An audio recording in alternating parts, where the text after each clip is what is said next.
kesempatan ini, meskipun di saat kita tidak bisa bertatap muka langsung, akreditasi tetap harus jalan karena akreditasi LAMPTKes itu memang kebijakannya berbeda dengan BAN PT, di mana BAN PT jika masa akreditasinya habis, mereka akan langsung otomatis terakreditasi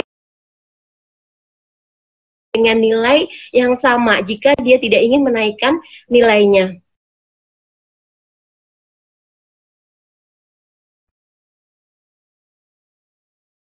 Sedikit berbeda dengan beberapa tahun yang lalu, di mana ditiadakan fasilitator, tidak ada lagi fasilitasi, sehingga kita murni mengerjakannya sendiri, pengisian 2 dokumen, yaitu dokumen kinerja dan laporan evaluasi diri. Mungkin itu saja sedikit dari kami, Pak, dari FKM. Nanti kita bisa saling diskusi lagi tentang bagaimana mungkin strategi dan juga keinginan kita atau visi kita terhadap kemajuan dari FKM Uniska ini. Terima kasih. Wassalamualaikum warahmatullahi wabarakatuh. Alhamdulillah, wah bagus sekali Bu ini. Artinya di masa pandemi tetap bekerja Bu ya.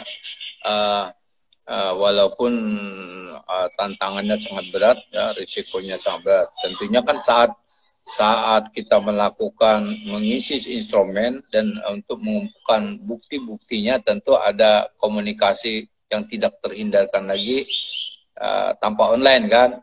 Ya tentunya Bapak Ibu tim Takposnya mau tidak mau langsung berkomunikasi secara langsung. Nah dalam hal ini tentu kendala-kendalanya sangat riskan sekali untuk bisa terpapar COVID-19 Bu ya.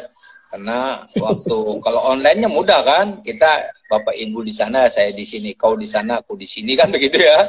Tapi kalau sudah ada hal yang sangat urgent, yang harus kita berkumpul, takposnya, nah ini seperti apa Bu kendalanya saat kalau hal itu yang urgent itu harus berkumpul gitu, sehingga aktivitasnya tidak hanya di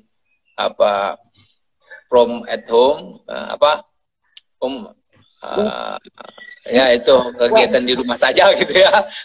Nah ini social detection-nya, kemudian apalagi itu physical detection-nya itu seperti apa Bu dilakukan di Fakultas FKM? Oke, baik, terima kasih Pak. Dari kegiatan yang sudah kita laksanakan, kita memang tidak mungkin hanya mengandalkan teknologi saja, memang diperlukan koordinasi terutama dengan pihak rektorat dan juga terutama dari lembaga penjaminan mutu. Karena tetap berbeda ketika kita melakukan meeting melalui Zoom atau yang lainnya ketimbang kita langsung bertatap muka. Nah, sehingga di situ kita sebisa mungkin menerapkan yang namanya bagaimana jumlah peserta rapat kita batasi hanya tim inti saja dan teman-teman yang lain akan mengikuti via Zoom atau via yang lainnya. Jadi kita juga siarkan rapat kita dengan pihak rektorat sehingga teman-teman juga langsung mendengar. Kemudian tim inti memperhatikan yang tadi Bapak sampaikan, yaitu jaraknya. Kita melaksanakan di ruang seminar. Di ruang seminar itu yang sebenarnya mungkin kalau hal yang biasa kapasitas 50 bisa masuk di situ, tapi kita paling tidak sampai 20 orang untuk bisa ke dalam ruangan itu. Jadi kita bikin jarak-jarak tertentu. Terus kemudian kita juga memastikan penggunaan masker dan hand sanitizer yang selalu selalu kita miliki, dan kemudian penggunaan alat tulis juga kita perhatikan, tidak ada saling pinjam seperti ketika kita perlu tanda tangan kita harus menggunakan pulpen masing-masing. Itu hal-hal yang teknis kecil-kecil di kampus, tapi kembali lagi karena bicara tentang akreditasi kita harus yang dipikirkan adalah lembaga. Kalau kita memikirkan diri sendiri memang pasti kita memiliki kekhawatiran, akan tetapi lembaga itu memiliki posisi yang harus kita utamakan, tapi juga memperhatikan juga tentang masalah individu, kesehatan individu, sehingga kita niatkan untuk kemajuan dari lembaga ini supaya akreditasi di FKM berjalan dengan baik. Dan yang jelas juga di sini Pak, yang menjadi tantangan kami adalah bagaimana mempertahankan nilai yang sudah kita peroleh.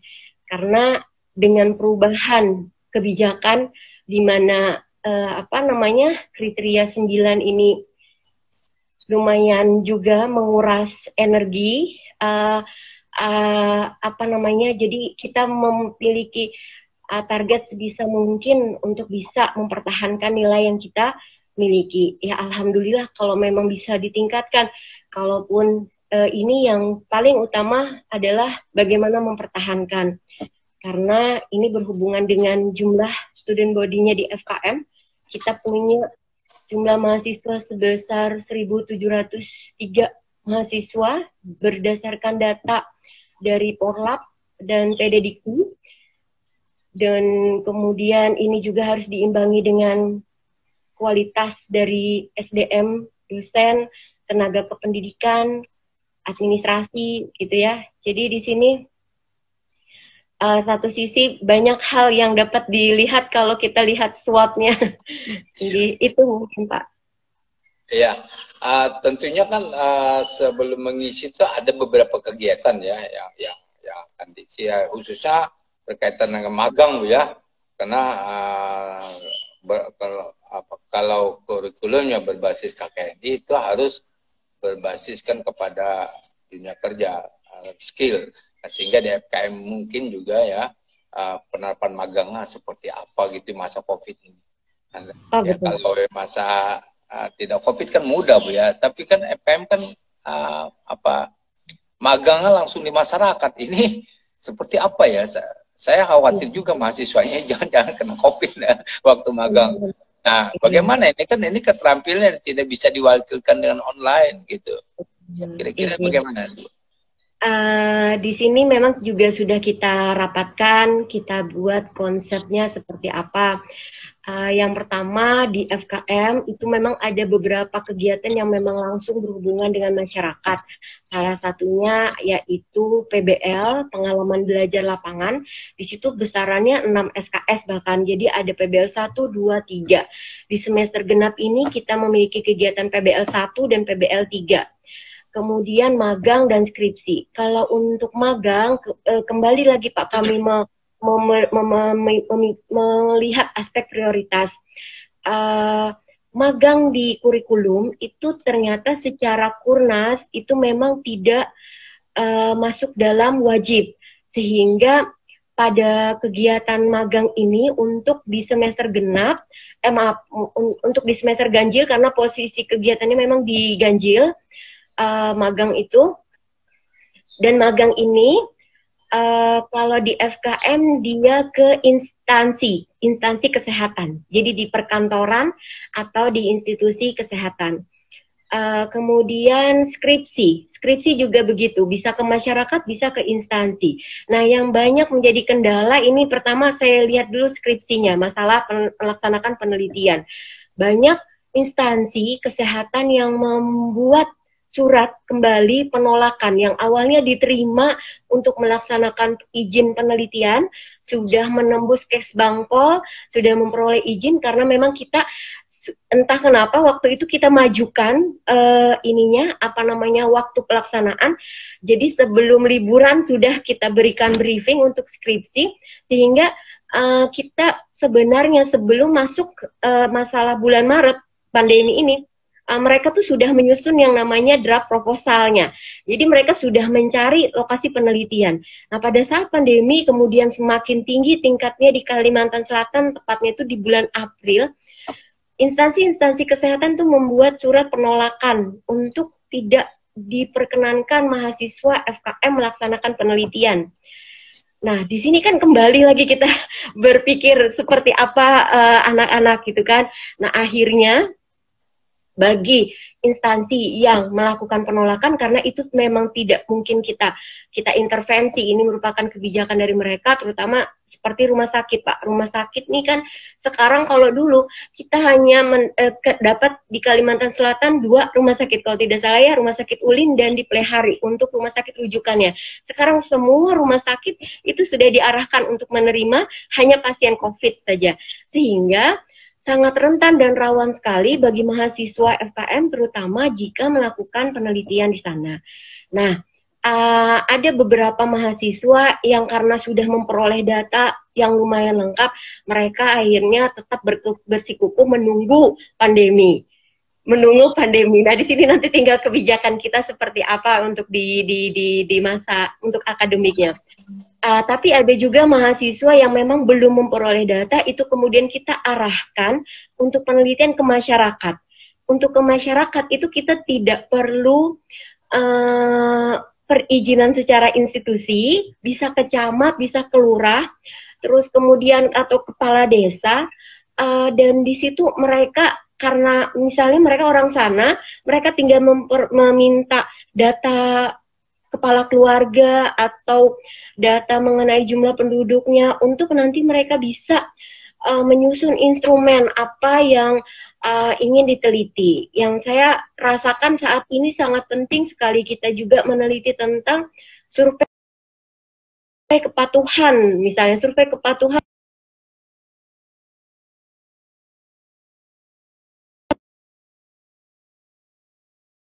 jaga jarak, karena kadang-kadang kita suka lupa.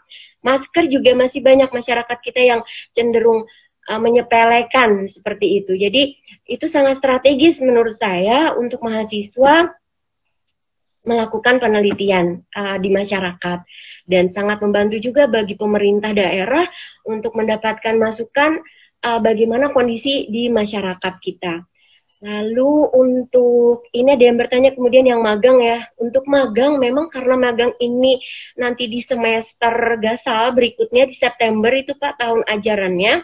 Dan biasanya untuk magang kita laksanakannya di bulan Agustus.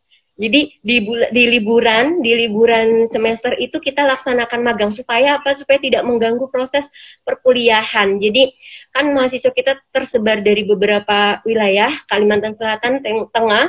Sehingga kalau misalnya mereka liburan, mereka bisanya di puskesmas atau di mana begitu, supaya waktu mereka juga untuk liburan pulang kampungnya ada, terus kemudian mereka juga di situ melaksanakan kegiatan magang. Nah, untuk magang di sini kita memang karena magang ini permasalahannya adalah bukan karena kita tidak menginginkan, tapi instansinya yang memang tidak memberikan izin kepada mahasiswa. Karena begini, kalau misalnya mahasiswa kita berisiko atau rentan, mempengaruhi memang kalau yang pernah ada dulu kebijakannya tentang penerimaan tim relawan, tapi saat ini untuk tim relawan lebih diandalkan adalah lebih kepada kuratifnya, perawat, dokter, seperti itu. Sehingga untuk kesehatan masyarakat sendiri, kalau saya bilang kita akan lihat dulu bagaimana kondisi sekarang ini untuk magang, karena itu masih beberapa bulan lagi. Nah, yang sekarang adalah tentang PBL, pengalaman belajar lapangan yang tidak mungkin kita tidak laksanakan karena di situ merupakan keberlanjutan dari kegiatan yang sebelumnya, PBL 1, 2, dan 3. Untuk itu kita melakukan koordinasi Pak karena kita melaksanakan PBL itu di 2 kecamatan, Wanaraya dan Belawang. Nah, 2 kecamatan ini juga permasalahannya ada camat yang sudah digantikan sehingga koordinasinya terputus gitu. Akhirnya kita minta inisiasi dari Dinas Kesehatan Kabupaten Batola dan untuk ini dulu, untuk kita tahapannya rapat dulu, memang meeting dulu dengan kesiapan di Batola, karena informasi di Batola juga nomor 2 setelah Banjarmasin. Betul. Sangat rawat untuk anak-anak juga untuk mahasiswa. Nah, seperti apa? Tapi kami tetap ingin memberikan kontribusi kepada daerah, terutama tempat kami melaksanakan PBL, agar apa namanya, agar kegiatan PBL ini dapat menjadi manfaat untuk masyarakat, terutama di Batola, di 2 kecamatan tadi. Oke, Bu, mata kuliah magang itu kan pilihan, Bu ya? Apa wajib? Kalau magang itu sebenarnya pilihan karena itu memang tidak wajib. Akan tetapi itu tadi karena memang itu kebijakan kita dulunya Pak sebelum kita mengalami pandemi ini, magang itu rugi kalau tidak dilaksanakan diikuti. Kenapa? Karena itu merupakan salah satu latihan kerja kita sebelum memasuki dunia kerja nyata begitu. Sehingga di situ tuh wadah di mana kita sebelum pertama sebelum kita melakukan penelitian misalnya kita harus ada dulu yang namanya base data dasar dulu. Nah, magang itu sangat strategis untuk kita laksanakan untuk pengumpulan data awal.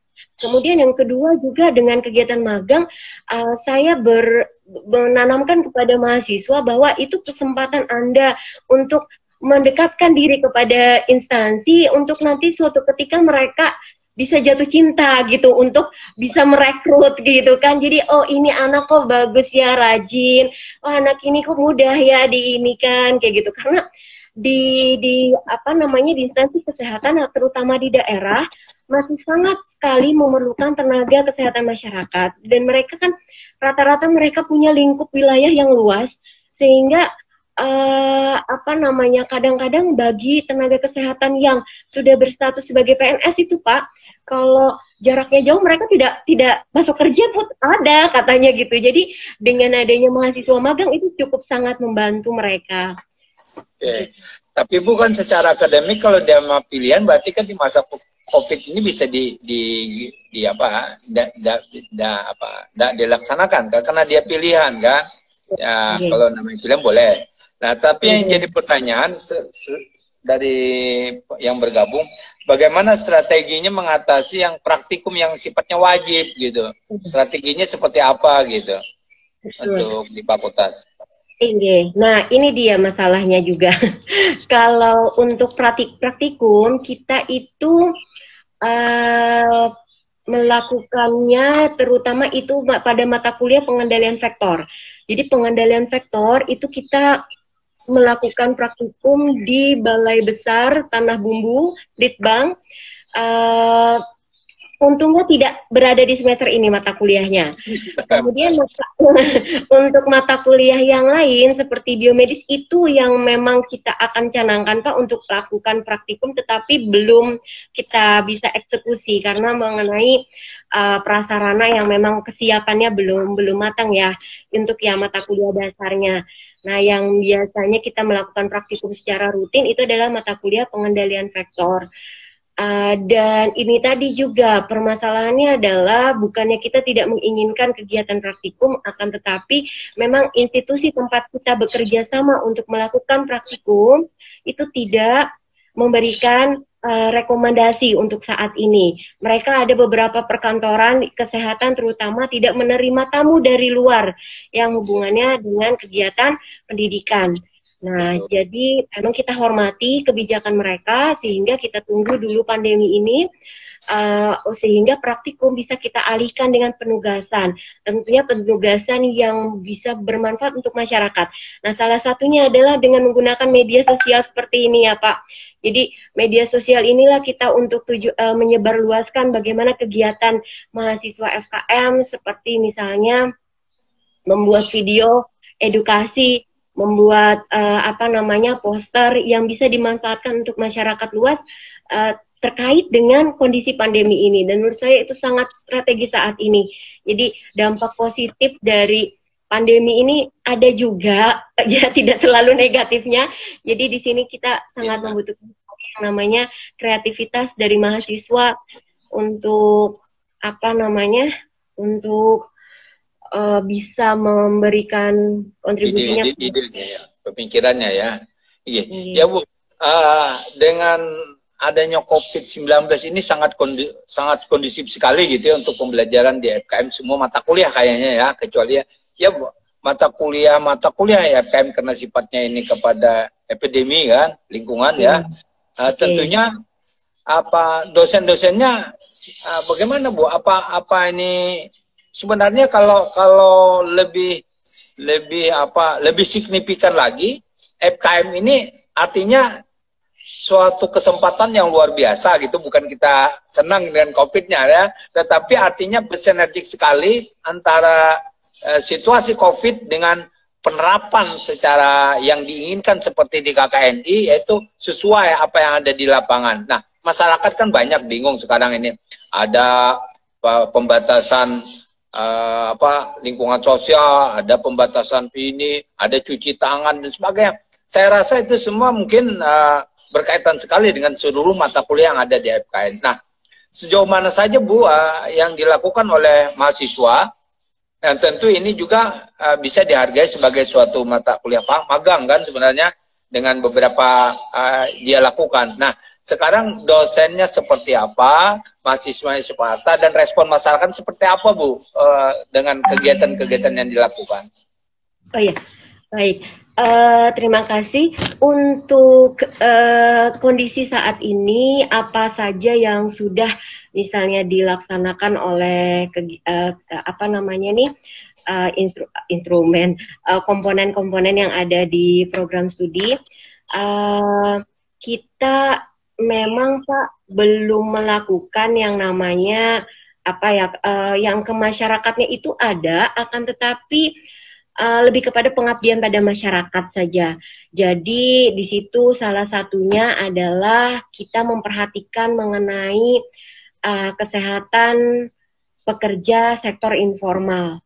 Pekerja sektor informal di sini yang tentunya sangat berdampak dari aspek ekonomi ketika terjadinya pandemi ini.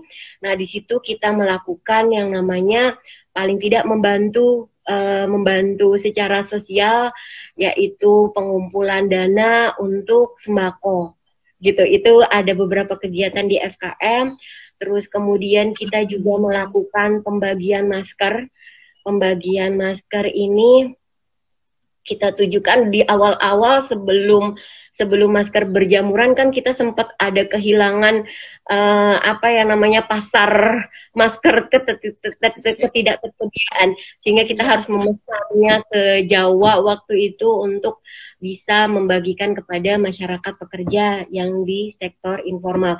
Nah, hubungannya dengan kesehatan kerja di sini ada di mata kuliah kita, yaitu kesehatan kerja sektor informal.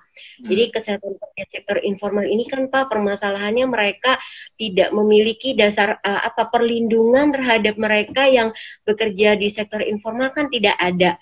Jadi kalau misalnya mereka sakit kemana, bahkan bisa jadi mereka tidak punya yang namanya BPJS.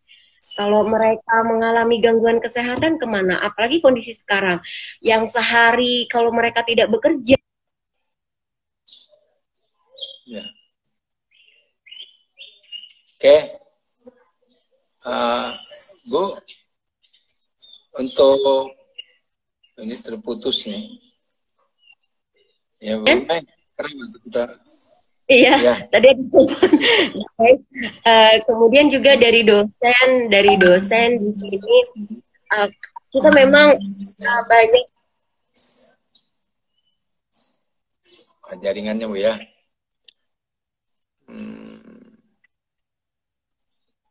Oke, mungkin jaringan punya Ibu masih ini bermasalah ya. Ya, itu tadi ada telepon. Saya sudah mau sharing gimana caranya nggak tahu. Jadi, mungkin Ibu bisa dengar ya. Nah, tentu secara ini bagaimana Bu, secara ilmu kesehatan dalam lingkungan untuk membatasi penyebarannya gitu. Apakah tidak ada cara lain gitu seperti yang ada ini? Kan sekarang ini kan pembatasan. Mungkin masyarakat perlu tahu juga seperti apa sih penyebaran virusnya itu.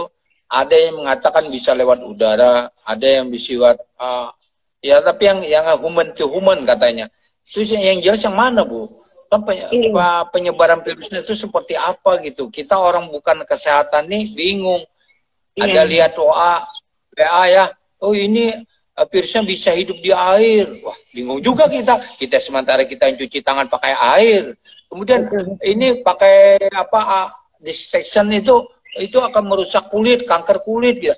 Jadi kita ini seperti apa bingung. Jadi, nah kami mohon mungkin dari pemirsa juga ada yang ingin tahu gitu seperti apa sih virus itu, kemudian bagaimana cara memutus mata rantai penyebarannya gitu. Kemudian bagaimana masyarakat untuk mengantisipasi dirinya gitu. Mungkin Bu. Oke, baik kita jika kita melihat karakteristik dari virus ini, Pak, karena memang ini merupakan virus yang ditemukan baru, jenisnya sebenarnya banyak mirip dengan SARS, akan tetapi untuk jenis COVID-19 itu memang merupakan virus temuan baru, dan menurut WHO ini memang ditularkan melalui droplet. Jadi droplet itu kan semacam percikan. Kalau misalnya kita berbicara atau kita bersin atau kita batuk, terkadang kan ada yang namanya percikan ya dari mulut kita, dari hidung kita, dari saluran pernafasan kita gitu yang keluar ke lingkungan. Nah, ke lingkungan ini kalau misalnya kita berdekatan, ketika kita berbicara itu orang yang terkena itu akan masuk gitu virusnya ke tubuh mereka. Memang nanti ada proses perlawanan dari antibodi yang mereka miliki. Nah, disinilah kemudian kenapa lalu kita memiliki kebijakan untuk yang namanya menjaga jarak, agar memang pada saat orang itu berbicara, paling tidak kita tidak terkena dropletnya, minimal 1 atau 1,5 meter. Kemudian menggunakan masker, meskipun masker juga belum bisa dipastikan dari yang namanya penularan. Tapi paling tidak setidaknya ketika kita bicara, ketika kita batuk, itu tidak akan mengenai ke orang lain. Jadi kita menggunakan masker itu sebenarnya tujuannya sih bukan buat kita juga, tetapi juga buat orang lain, dan orang lain juga melindungi kita juga. Jadi saling melindungi satu sama lain. Nah, dan bukan kebetulan ya, jenis virus ini juga sangat mudah mati melalui deterjen atau sabun. Sehingga pada saat kita melakukan beberapa kegiatan selain droplet tadi, kemudian droplet ini bisa dia hinggap atau jatuh di permukaan dan dia mampu bertahan sampai beberapa jam atau beberapa yang berdasarkan penelitian memang sulit juga ya Pak untuk menentukannya. Akan tetapi di sini artinya kebersihan akan lingkungan itu perlu dipastikan dengan yang namanya disinfektan misalnya atau disinfeksi dengan penyemprotan disinfektan. Nah, kemudian tangan kita meskipun tidak menghasilkan droplet, tapi kadang-kadang kita kan tanpa sengaja kalau mata gatal atau kemudian kita bisa menggaruk atau apa di bagian wajah, itu kan bisa menjadi sumber penularan juga dari tangan kita yang tadinya mungkin kita menyentuh benda apa, plastik dan sebagainya, sehingga intervensinya kemudian kembali lagi untuk rajin cuci tangan pakai sabun. Nah, yang paling utama adalah pakai sabun gitu. Nah, disinilah kemudian kembali lagi dengan adanya wabah ini membuat sebuah tatanan dari kehidupan kita yang mudah-mudahan bisa berubah dengan sedikit demi sedikit. Kalau dulu mungkin kita males cuci tangan pakai sabun, sekarang mau tidak mau wajib CTPS seperti itu. Ini Bu, ada komenson dari masyarakat ini ya, ada obat apa itu namanya, daun apa gitu nih namanya, daun katanya bisa menyembuhkan. Ada yang di televisi kemarin cuma dengan minyak kayu putih. Ini obatnya yang seperti apa sih ini, supaya masyarakat juga kalau kau perlu mudah beli Bodrek, beli apa lagi Mesagrip, ya kan? Kalau ini tapi kayaknya obat apa ya untuk ini? Kalau virus ini sifatnya apa sama dengan bakteri ya? Kita nih orang kesehatan nggak tahu nih apa bakteri dengan virus ini sama apa beda gitu ya. Kalau bakteri minum apa tetrasiklin atau apa ya kan? Tapi namanya virus ini apa sih bedanya dengan sama tetrasiklin apa anti apa itu apa virus sama bakteri apa bedanya Bu? Bingung juga kita ini. Coba mungkin ada sedikit penjelasan lah mungkin sehingga kita sewaktu melakukan proses pembelajaran nanti para mahasiswa, para dosen tahu lah ini loh virus, ini loh bakteri. Nah, bakteri ini matinya seperti ini, penyebaran seperti ini, virus.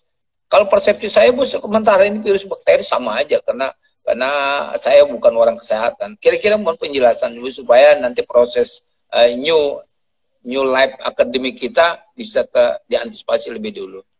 Oke. Antara dua makhluk hidup ini memang Pak berbeda dari sisi memang jenisnya. Kemudian begini, kalau virus yang kita tahu sebelum ada pandemi ini karena memang ini masih perlu penelitian, dia kan memiliki yang namanya masa inkubasi. Jadi kalau misalnya kita masuk di dalam tubuh kita virus, dia akan bertahan dengan masa yang berdasarkan dari apa namanya ilmuwan menyatakan bisa sampai 7 sampai 14 hari. Artinya ketika antibodi kita terbentuk dan kemudian kita berperang melawan virus tersebut selama 14 hari, virus itu akan keluar mati dengan dirinya seperti itu. Itu alami ya. Iya, itu lebih kepada bagaimana virus itu sebenarnya tidak kita apa-apakan pun gitu misalnya ya, dia asalkan tubuh kita kemudian mampu melawannya, dia akan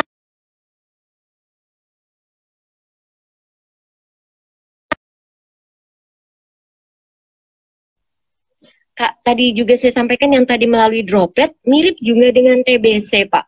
Kuman TBC atau bakteri tuberkulosa. Bakteri tersebut kan juga ditularkan melalui droplet atau bisa juga dari, sputum atau dahak dari penderita pasien tuberkulosa. Nah, kemudian kalau bakteri itu memang treatmentnya dia harus dimusnahkan, harus dimatikan bakterinya dengan pengobatan. Terutama ini ada tersendiri ya ilmunya ya, yang ini bukan bagian dari saya. Untuk pengobatannya yang bisa sampai 3 bulan atau 6 bulan untuk tuberkulosa. Nah, kalau virus ini memang sampai sejauh ini dari WHO dan kemudian Kementerian Kesehatan itu tidak mengeluarkan statement bagaimana apa obatnya. Yang kita perlu sadari adalah gejala yang ditimbulkan. Jadi ketika masyarakat mengalami yang namanya keluhan, karena ada juga kan yang OTG ya, yang tanpa gejala tapi dia mampu menularkan kan ada juga. Nah, tapi yang perlu kita sadari di sini oleh semua masyarakat adalah ketika kita mengalami yang namanya suatu keluhan berupa batuk, pilek, pastikan kita tidak keluar rumah. Pastikan kemudian kita bisa melakukan paling tidak isolasi mandiri di rumah atau di kamar supaya anggota keluarga juga tidak terkena. Usahakan kita juga menggunakan peralatan yang tidak sama dengan anggota keluarga, misalnya gitu kan, usaha untuk kita tidak menularkan ke orang lain. Jadi yang paling utama di sini adalah kita mampu melakukan mendeteksi ini kondisi badan kita kok kayak nggak enak ya, kok mulai batuk-batuk ya, gitu kan. Itu harus segera disadari oleh masyarakat, jangan sampai, karena kadang ada beberapa tubuh seseorang yang batuk itu hal yang biasa. Yang batuk itu dianggapnya kayak gitu kan, tapi mereka masih bisa beraktivitas gitu. Nah, biasa, ini ini harus merokok ya, yang merokok batuk ya. Oke Bu, ya sangat bermanfaat sekali waktunya Bu, tinggal 5 menit kurang lebih. Kami sangat berterima kasih atas kesediaan Ibu. Mungkin ada kesan dan pesan untuk baik. Ini closing statementnya nih Pak ya. Ini untuk closing statementnya kepada teman-teman, kepada saya ucapkan terima kasih kepada Bapak Wakil Rektor 1, Bapak Haji Dr. Jarkawi, MPD, dan teman-teman di media sosial ini, mari kita sukseskan akreditasi FKM Uniska, karena yang kita tahu akreditasi maknanya adalah bagaimana agar institusi pendidikan kesehatan masyarakat dapat dipastikan kualitas dan keberlanjutannya. Karena sebagai penghasil lulusan kesehatan masyarakat, di sini FKM tentu memiliki tanggung jawab besar untuk bisa menghasilkan lulusan yang mampu meningkatkan paling tidak atau berkontribusi pada pembangunan kesehatan masyarakat, gitu ya. Dan juga saya dan teman-teman dosen di sini juga menjadi belajar untuk dapat menumbuhkan kesadaran dan motivasi untuk memiliki budaya mutu yang bermuara pada culture of continuous quality improvement, gitu ya. Nah, kemudian di sini juga terakhir juga saya sampaikan kepada teman-teman di media ini, mari bergabung bersama kami di FKM Uniska, karena di tahun ajaran ini kita tetap melakukan penerimaan mahasiswa baru, dan bagi saudara atau anak-anak yang ingin berkontribusi untuk menjadi pejuang kesehatan masyarakat, mari bergabung bersama kami di FKM Uniska. Terima kasih. Wassalamualaikum warahmatullahi wabarakatuh. Waduh, terima kasih Ibu atas kesempatannya yang bagus sekali. Banyak pengetahuan-pengetahuan yang kita bisa dapat khususnya dari kesehatan. Kami bukan orang kesehatan ini.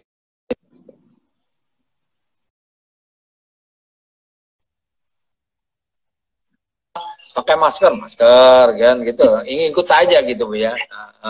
Jadi alhamdulillah materinya sangat bagus sekali dalam hal penyajiannya untuk wawasan kita dalam akreditasi di masa COVID ini. Terima kasih Ibu atas kesediaan dan semangat sekali Bu ya. Kita akan jadwalkan lagi materi-materi lain mungkin khusus kita bikin program untuk kegiatan melalui live ini ya, karena melalui live ini banyak para pemuda-pemuda khususnya yang generasi milenial ya. Kalau WA tuh yang tua-tua lah, SMS tua, email. Kalau Instagram ini generasi milenial, jadi sangat bagus sekali kita berdayakan, optimalkan baik itu bersifat akademik maupun akademik.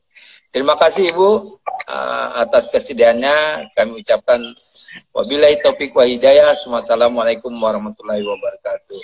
Alhamdulillah kita sudah pelaksanaannya. Terima kasih.